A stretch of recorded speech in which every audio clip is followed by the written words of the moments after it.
పాడుతా తీయగా దానికి first select అయ్యాను నేను సెలెక్ట్ అయ్యాను. ఫస్ట్ షూటింగ్ చేయాల్సింది, బట్ అనివార్య కారణాల వల్ల, అంటే అది ఏమన్నా అనుకోండి మీరు, అంటే ఆ కారణం వల్ల నేను పాడలేకపోయాను. జీవితం అదే మరి జీవితం అంటే మనం బాధపడక్కర్లేదు. అంటే ఆ రోజు అలా రాసి పెట్టుంది. ఆ షూటింగ్లో నేను పాడాల్సిన రాత లేదు అనుకుందాం, అది మిస్ అయింది. అది మిస్ అవ్వడం వల్ల పూర్తిగా నేను అంటే ఒకప్పుడు చాలా బిజీ సింగర్గా ఉన్నదాన్ని ఆ పాడుతా తీగల పాడి ఉంటే గనక చాలా మంచి పేరు వచ్చేది. ఎందుకంటే ఇప్పుడున్న ప్రతి సింగర్, హైదరాబాద్లో ఉన్న ప్రముఖ సింగర్స్ అందరూ కూడా ఆ స్టేజ్ మించి పైకి వచ్చిన వాళ్ళే. మీ జీవితం అక్కడే మలుపు తిరిగిందంటారు. అక్కడ పెద్ద మలుపు, అది పెద్ద దెబ్బ. అది ఏమన్నా అనుకోండి, నేను పాడలేదు కదా మరి. సో అది పాడలేక ఒక మనిషికి ఒక మలుపు దగ్గర దెబ్బ తగిలినప్పుడు అండి సాధారణంగా కుంగిపోవటం జరుగుతుంది, లేదా ఆగిపోవటం జరుగుతుంది. సో మిమ్మల్ని మీరు ఎలా మోటివేట్ చేస్తున్నారు ఆ సందర్భంలో? మోటివేషన్ ఏం లేదండి, మనం బతకాలిగా. మనం బతకాలి అంటే ఏదో ఒకటి చెయ్యాలి పని. సో నేను చదువుకున్నాను, బీకామ్ ఆనర్స్ చేశాను, పాటలు పాడడం వచ్చు. బట్ ఏంటి, నేను అసలు ఏం కెరియర్ తీసుకోవాలి, నేను ఎప్పుడు కొంచెం ప్రాక్టికల్గా ఆలోచించే మనిషినండి. నేనేంటంటే నాకు సింగింగ్ అంటే ఇష్టం, ప్రాణం. నాకు కొన్ని పాటలు వింటే ఎవరికి తెలియకుండా ఏడ్చిన రోజులు ఉన్నాయి. ఒక్కొక్కసారి ఏంటంటే ఒక్కొక్క పాటకి పిచ్చగా డ్యాన్స్లు ఇంట్లో ఉన్నప్పుడు, బయట కాదు, బట్ ఇంట్లో ఫుల్ జోష్లో ఉంటాను. అలాగే పాటకి ఐ ఎంజాయ్ ఈచ్ సాంగ్.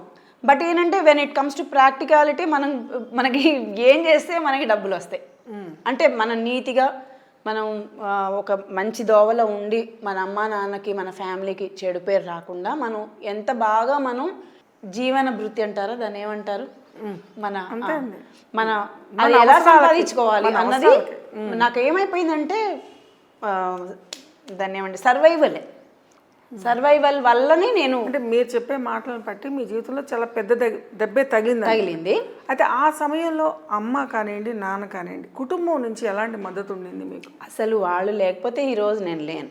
ఎవరికైనా జరుగుతాయండి, ఫ్యామిలీ, మా అమ్మ నాన్న, మా తమ్ముడు, మా అక్కయ్యలు, మా చెల్లెళ్ళు, అందరి ఫ్యామిలీ మొత్తం చాలా బాగా చూసుకున్నారు. నేను మళ్ళీ దోవలో వచ్చాను. అంటే మ్యూజిక్ మిమ్మల్ని మోటివేట్ చేసిందా, లేకపోతే ఎలా?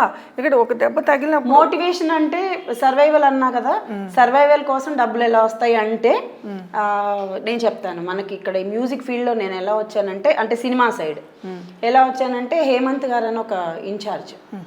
సో ఆయన నాకు ప్రోగ్రామ్స్ ఇస్తూ ఉండేవారు, మామూలు ఈ ఆర్కెస్ట్రా షోస్, బిజీగా ఉండేదాన్ని అని చెప్పా కదా. సో ఆయన రికార్డింగ్స్, అమ్మ నువ్వు కోరస్లు పాడు, తప్పే ఉంది, నువ్వు మంచి సింగర్ అని అందరికీ తెలుసు, బట్ కోరస్లు పాడితే నీకు డబ్బులు కూడా రోజు వస్తాయి మీకు, కాల్ షీట్ రోజు నువ్వు బిజీగా ఉండొచ్చు అని చెప్తే నాకు ఇంట్రెస్టింగ్గా అనిపించింది. వాట్ ఎవర్ ఇట్ ఇస్, ఏముంది ఇప్పుడు నాకేం పేరు కావాలని నేను ఎప్పుడు అనుకోలే. ఎప్పుడు అంటే చిన్నప్పుడు ఉండేది ఆ క్రేజ్, ఒక అటెన్షన్ ఉండాలి ఇవన్నీ. బట్ మనం కొంచెం పెద్దవాళ్ళమై ఒక రెస్పాన్సిబుల్గా ఉండే టైంలో మనకి డబ్బులు ఇంపార్టెంట్ అవుతాయి. ఆ టైంలో నేను కోరస్ తీసుకున్నాను. ఎందుకంటే నాకు అక్కడ నేను ఉద్యోగం చేస్తే నేను చేశాను, ఆర్కేఎస్ మోటార్స్ అని, అక్కడ సేల్స్ మేనేజర్గా చేసేదాన్ని, కార్లు అమ్మేదాన్ని. కాకుండా పెన్నార్ ప్యాటర్సన్ అని అదొక ఫైనాన్షియల్ ఇన్స్టిట్యూట్లో జాబ్ చేశాను. ఆ డబ్బులు మనకు సరిపోయేవి కాదండి. అంటే ఒక డీసెంట్ లైఫ్ మనం బిల్డప్ చేయాలి, మన ఫ్యూచర్కి, మన పిల్లలకి కానీ చేయాలి అంటే మనకి డబ్బులు equally important. Family respect plus డబ్బులు రెండూ ఇంపార్టెంట్.